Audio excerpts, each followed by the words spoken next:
अक्सर तुसी दोस्त ते बनाने हो लेकिन तुहाडा दिल हुंदा है कि समझदार दोस्त बनावीए।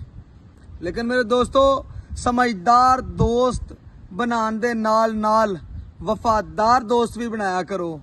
जेड़े समझदार दोस्त हुंदे ने वो सिर्फ अच्छे वक्त च वो समझदार हुंदे ना, सिर्फ तुहाडे अच्छे वक्त च तुहाडा साथ देंदे ने। लेकिन इसे बराक्स जेड़े कि तुहाडे वफादार दोस्त ने, जेड़े एडे मतलब ज्यादा समझदार नहीं हुंदे, मालो दौलत वाले नहीं हुंदे, वो दोस्त वफा करदे ने, मुश्किल वक्त च भी तुहाडा साथ देंदे ने। जेड़े समझदार दोस्त हुंदे ने ना, जेड़े को मतलब बड़े को अपने आप नू मामे खां समझदे ने, सीधे लफ्जां च बड़े अपने आप नू समझदार समझदे ने, सिर्फ वो तुहाडा अच्छे वक्त च साथ देंदे ने।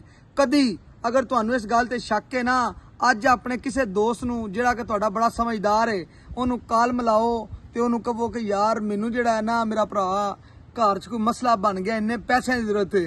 वो तुहाडा बहाना करेगा अगों, यार मेरा तो फलाना मसला बन गया है, मैं तेरे नाल तावन नहीं कर सकता, मेरी मजबूरी है। उसे जगह ते तुसी अपने किसी वफादार दोस्त नाल राबता करो, जेड़ा एडा अमीर भी नहीं होएगा, एडा समझदार भी नहीं होएगा, जेड़ा तुहानू चलाकियां भी नहीं वहांदा होएगा। कदी तुसी उहदे नाल राबता करोगे ना, वो तुहाडी काल चुकेगा।